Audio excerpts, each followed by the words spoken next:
Poštovani gledatelji, ali ujedno i slušatelji našega podcasta DU-CHECK, dobrodošli u još jednu emisiju iz ovoga ciklusa u kojemu se bavimo medijima, bavimo se provjerom informacija, bavimo se svim onim točnim ili netočnim navodima koji dolaze do naših očiju, ušiju i sve ono što konzumiramo kroz masovne medije, ali isto tako i društvene mreže. Jedna od značajnih sugovornica koju imam danas čast ugostiti je gospođa Lindita Camaj, koja dolazi sa Sveučilišta na Floridi, Sjedinjenih Američkih Država. Ja sam zbilja zahvalan da danas možemo upravo te teme prokomentirati. Ovaj razgovor će biti na engleskom jeziku. Thank you for coming and thank you for all that we are going to hear from you today. Thank you for the invitation. It's a pleasure being here. I think this conversation will be very inspirational, I think, for me to hear a lot about from the other side of the ocean, but still you are very well educated and you know everything about our regional things that we can talk about, the ex-Yugoslavia countries and everything that is connected to the media, but of course to the politics, economics and everything. So I'm very thankful that I can ask you some questions and during this 25 minutes that we can talk about it. So thank you once again. My pleasure. Today we can see in the whole world there are a lot of polarizing things that are happening on all the levels, and one of the most important things is mass communication, journalism, and everything that is coming to the public, to the audience. During the old times, we can say, we had TV, we had radio, we had newspaper, like traditional media. But today, there are a lot of polarizing things that are coming also through the social networks and through the podcasts like this or something else. So I can ask you, for the first question, what is your opinion about that? If we can compare the old times and the new times that are rearranging. Right. Well, first of all, we need to kind of distinguish, when we are talking about this issue, we need to distinguish information producers and information delivery systems, right? So what's happening right now is that in the olden times, those were the same. Producers and distributors were the same, right? Traditional media, mainstream media, it was television, radio, newspapers. So those two elements of producing the news, information, and delivery were usually associated with the same process. With the advent of internet and the 2.0 web, right, social media now, what's happening is that we have an additional layer that facilitates two things. Facilitates the kind of opening the gates of producing, so anybody can be a producer, information producer, but also delivery system. So it's kind of sort of made mainstream, made more widely available, these processes that used to be institutionalized at a different level. Now, with these new systems of production and delivery that are cheap, are fast, right, and have a very low-cost entry level, anybody can participate, being a producer and a distributor of information. So what's happening with these sort of new systems is that the traditional media are competing with you, with me, with everybody else. So it's creating kind of a very, very interesting information ecosystem where the source of information, it's sometimes, it used to be, the source of information used to be the delivery system. Nowadays, the source of, there's a clear distinction between who is the source and who is the platform. For example, social media, Facebook, Twitter, X, former Twitter X, Instagram, are delivery platforms, but per se they don't produce any information. It's not a television, right? They were producers. So all of the producers, including traditional media and all the users, are using these platforms as a delivery system. So that's kind of the difference, basically, how the media ecosystem has changed over time with the new technologies and pretty much lowered the barrier of entry, but also made it a bit different, made it a bit difficult to disassociate, because we were used to thinking about, for example, when I ask my students, where do you get your news? It used to be television. And when they said television, well, you knew there were 3-4 television stations where they would get it, right? Nowadays, I ask my students, where do you get your news? They say, social media. I'm like, social media is not a news producer. Who actually delivers the news to you? And very often, younger generations don't distinguish that. They say, I just get my news, my information on social media. So that creates, I think, creates also a different level of the type of quality of information that comes to us through these delivery platforms. So when you turned on the television in the olden days, you knew that these stations were licensed. They had to adhere to certain codes of ethics in terms of what they produce and what kind of information were they distributed. But nowadays with social media, that's not the same case anymore. So it's kind of muddling the waters in terms of who's producing, what kind of also the quality of information we are getting on these platforms as well. So just like a long way to say that things have become less clear-cut, but also I think these new delivery systems are creating new opportunities for new, media producers, people pretty much breaking into these spaces. For example, in the United States right now, some of the major, most important news sources are news influencers.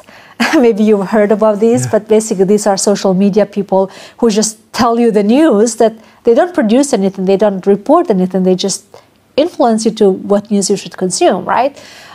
So it has created opportunities like this. News influences were not a thing, even like 10 years ago were not a thing. But at the same time, they have created a lot of problems and challenges in terms of trying to figure out the quality of the information you are getting.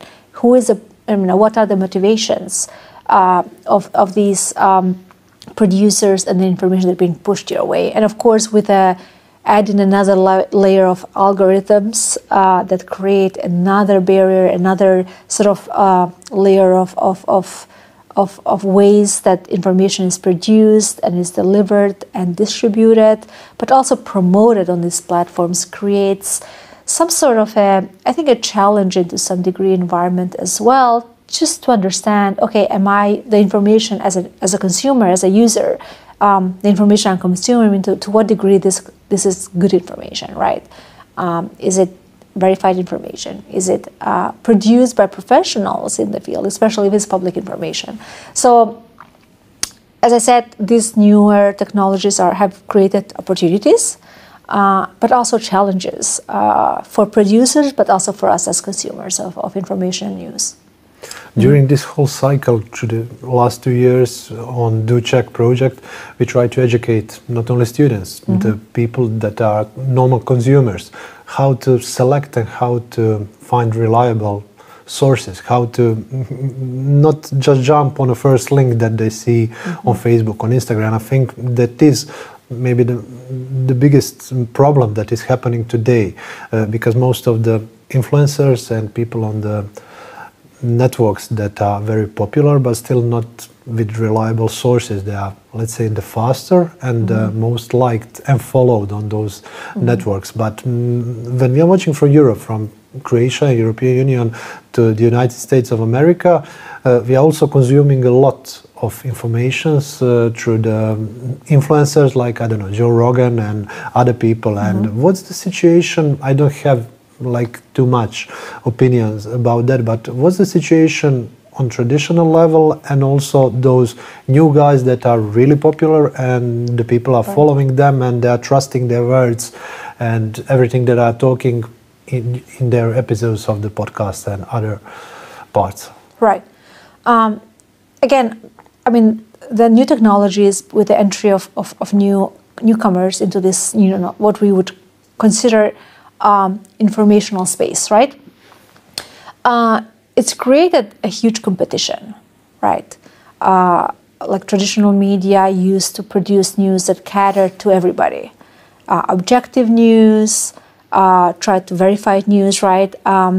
Information that was kind of in the center, politically speaking, and political spectrum was in the center, trying to cater to a wider net of audiences.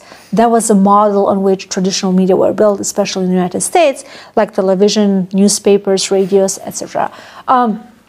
But with the opening of these gates, so to speak, of newcomers coming in, they couldn't compete with that model, right?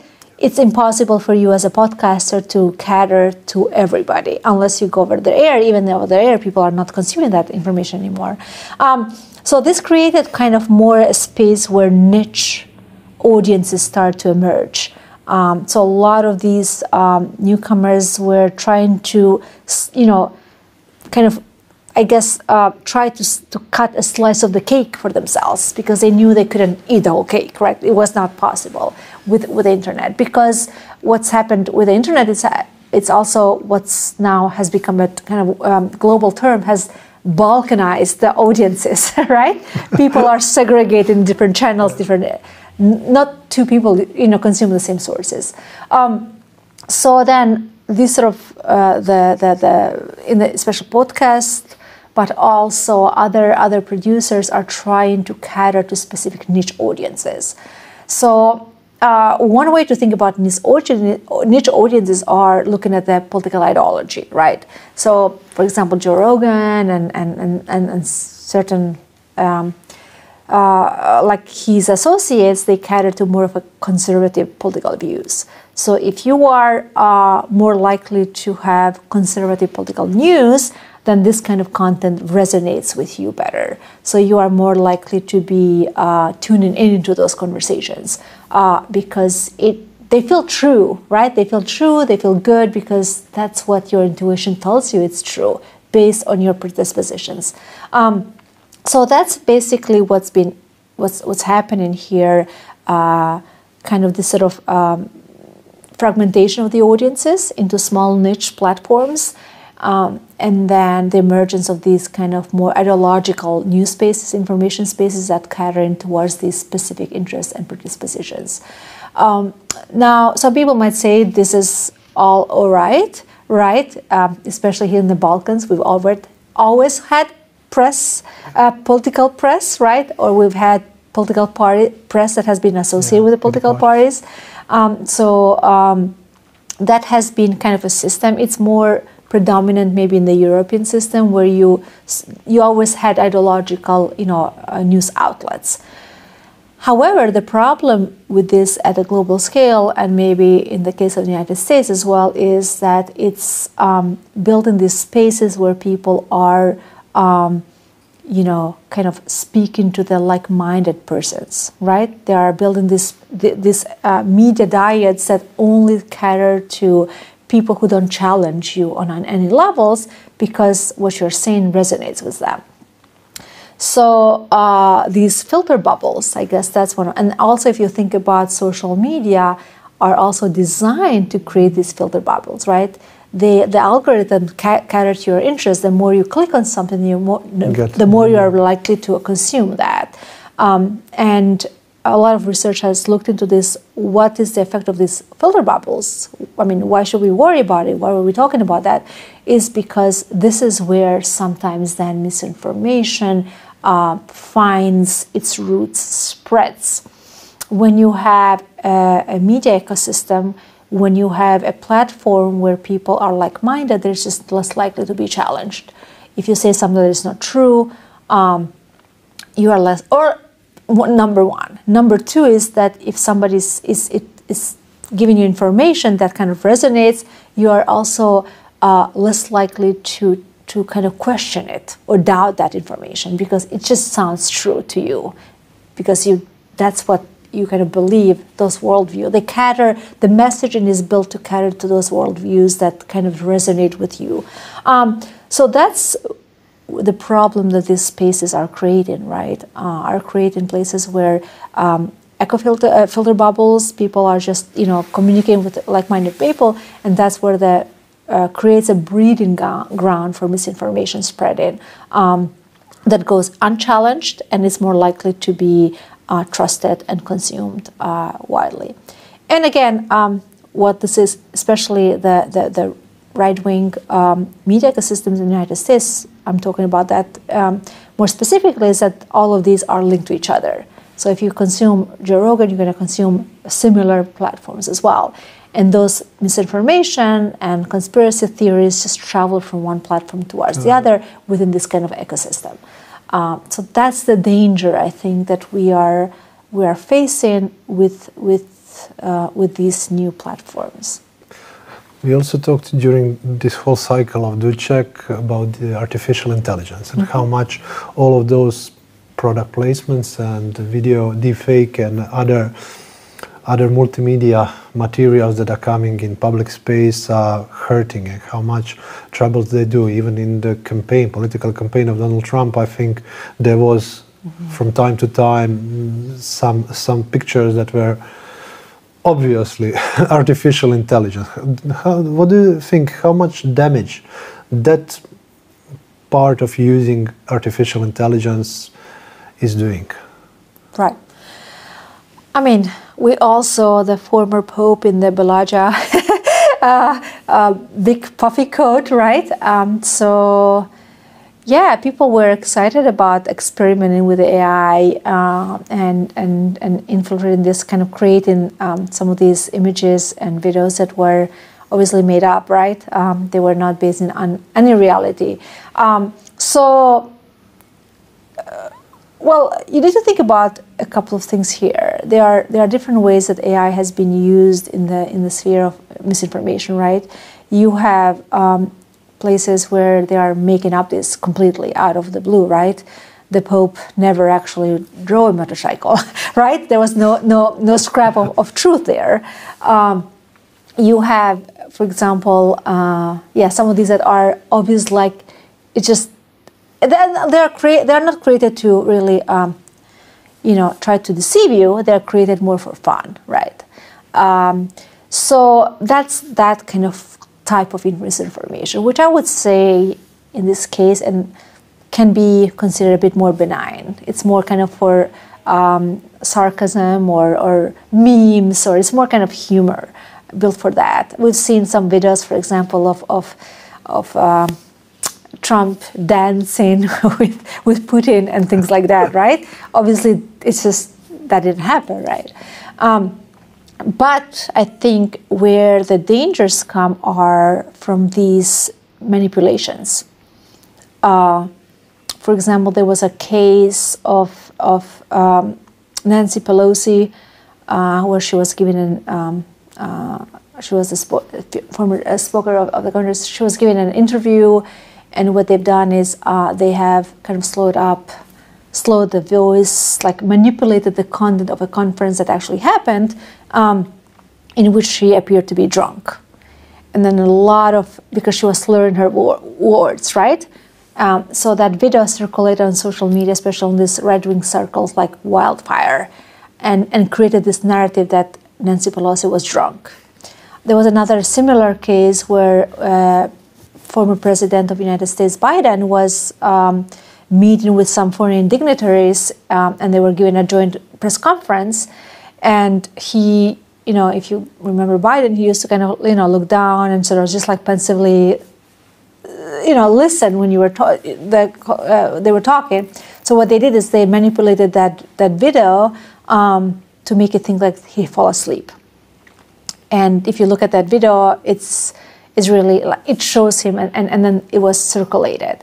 So I think that's where the danger of misinformation is, when you are using these new technologies, be AI or any kind of technologies, to manipulate content that has some basis on reality, that is more likely to be believed, right?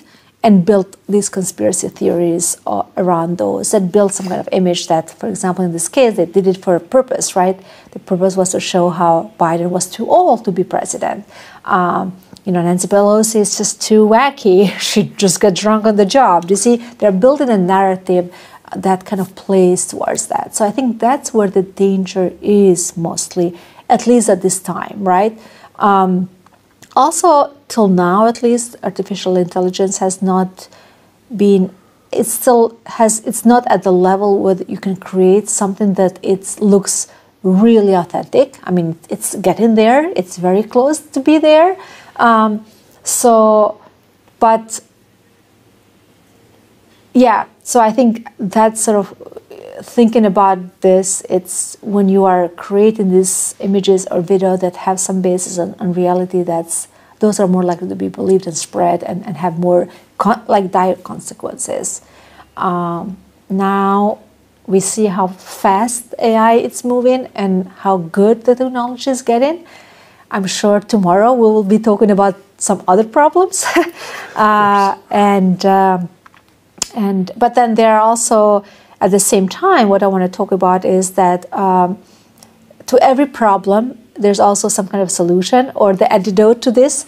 So at the same time, there are a lot of companies who are creating AI-powered verification tools, right? So using the same technology to verify the content and kind of give you a sense of, has this content, be it text, video, or image, being generated by AI?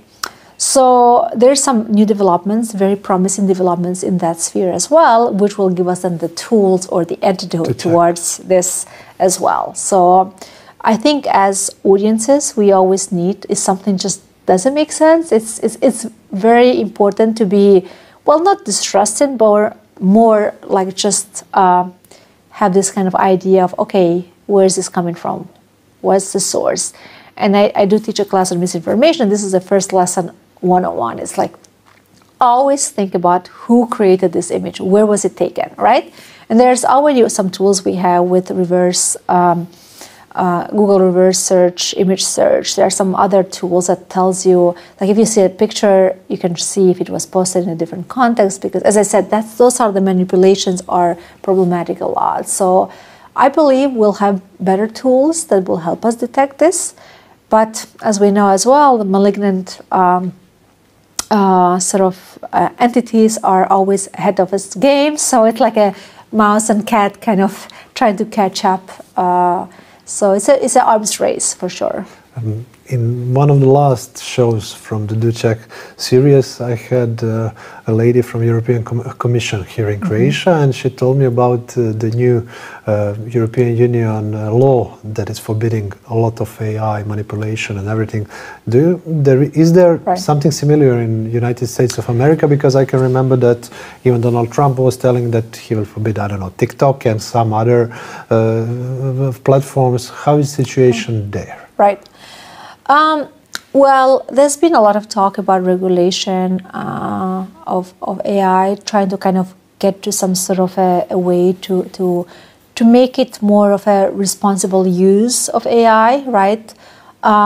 Unfortunately, because of the First Amendment, United States is very slow to regulate things like that. There's always like ideas that markets will sort out things. We don't need to regulate things, which is an unfortunate attitude in my opinion. But there have been also some talks from the industry themselves trying to kind of think about, because they know that if these are misused, these tools, they will, eventually people will start, not trusting them, not using them in the way. So there was some talk about watermarking some of these images, right? Which are all based on companies really being incentivized by the markets to do something about it, rather than having some sort of a policy-driven agenda that comes from the Congress. And as you can know right now, the US government, it's having a bit of a diversion in terms of there's been a change of administration, so this is changing a bit the policies as well, trying to figure out where they're going to land in terms of this policy. But there have been some proposed bills for sure. It's just, I think at this point, it's mostly up to the markets and also the companies to do something about them in a voluntary way. We will see what the future will bring. Yeah, our absolutely. 25 minutes run away very fast. So I will have to say thank you for everything that we had an option to talk about, and I hope so that you have a nice time here in Dubrovnik. Thank you for the opportunity to talk to you and your audiences. I appreciate it. Thank you for coming in Thank the TV you. show. Thank you. Poštovani gledatelja i slušatelji našega DU-CHECK podcasta gdje se bavimo provjerom informacija, gdje pričamo sa stručnjacima iz masovnih medija, iz novinarstva, iz političkih znanosti, isto tako svih srodnih tematika. Nastavit ćemo idućim epizodama se družiti, nastavit ćemo propitkivati i otkrivati sve one netočne informacije koje dolaze pred nas. Do tad ja vas pozdravljam.